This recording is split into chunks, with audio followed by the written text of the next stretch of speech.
fear. Fear. Fear is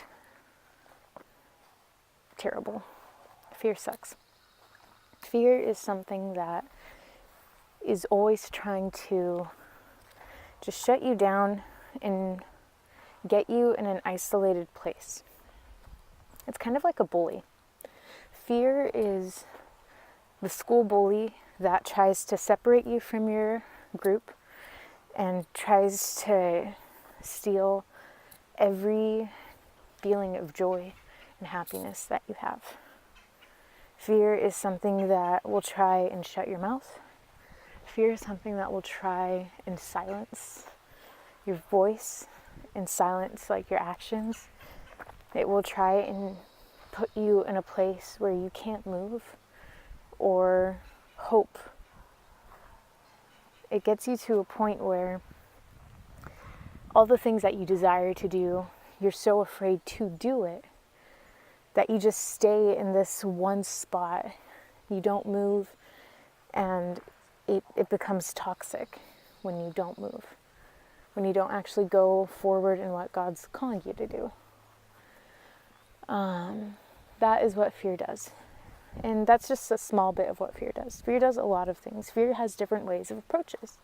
Fear has, different tactics, different attacks that it does on your being. And that could depend on the situation, the time, the place where you're at spiritually with God. It really depends on how and when, fear attacks that, makes it kind of difficult to combat. But it's not undefeatable.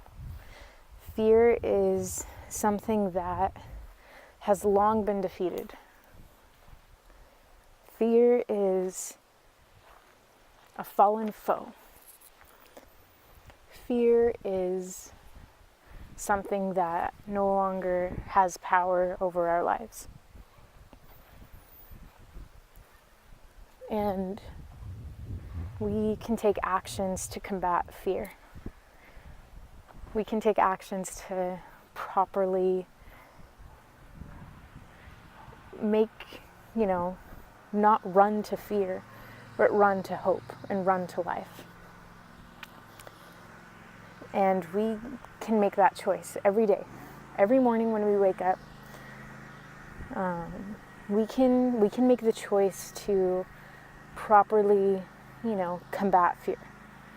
Because fear is an enemy, and because fear, has its own tactics, and even though it's a fallen foe, it still needs to be battled, it's a foe. So, what can we do to properly combat fear? We can ask God to help take our eyes off of our current circumstances and our current fears. Because fears aren't the same throughout life. Fears change. We all have different fears than we had when we were 6. And we'll probably have different fears when we're 20. And we'll probably have different fears when we're 25. It changes and it varies. And that's what can make it complicated at times. But because we can take action against it, and a constant action to combat it, that's what makes it awesome. It doesn't make fear awesome, but it makes, freedom awesome. Because we have freedom in God. The freedom that God gives is not just kind of like, oh, yay, I'm free, okay. And it's not just something that we just say to ourselves just to make us feel better. It's something that we can actually live out. It's something that we can actually feel. Because of Jesus dying on the cross, he has given us freedom to combat that fallen foe and to defeat him in his strength. It's nothing that we can do on ourselves. So if we go to God and ask God to take our focus off of the fear and put it back onto him and his desire for us, his call, his courage, his, just the faith to go and do the seemingly impossible and make extraordinary things, If we do that, that is how we can properly combat fear.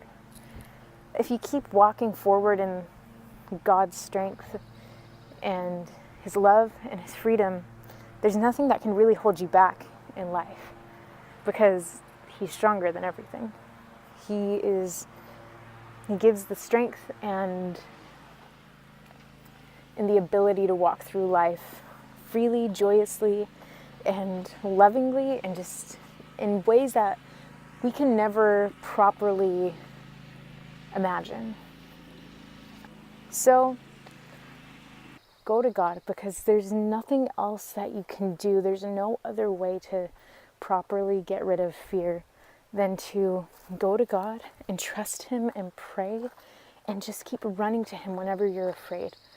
Like right now, I feel afraid to make this video, and I'm afraid to post it. Truly. Because fear has been something super big in my life, and it's scary when you're opening up to people you know, whether you know them well or their acquaintances, and to people that I don't even know. It's scary and intimidating.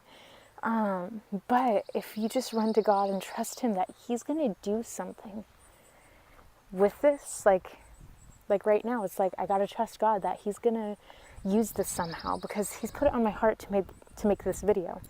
So I got to trust Him that He's going to use it somehow, you know? Keep running to God no matter what. If you want to live a fearless life, if you want to go for it in life, then run to God. Run to Him. Because there's no bad thing that can happen when you run to Him and give your all for Him. So I guess that's kind of it in my view on fear right now. Yeah, so this is all part of life, and life is good, and life is incredible, and especially with God. There's no bad thing that can happen when you're living life for God.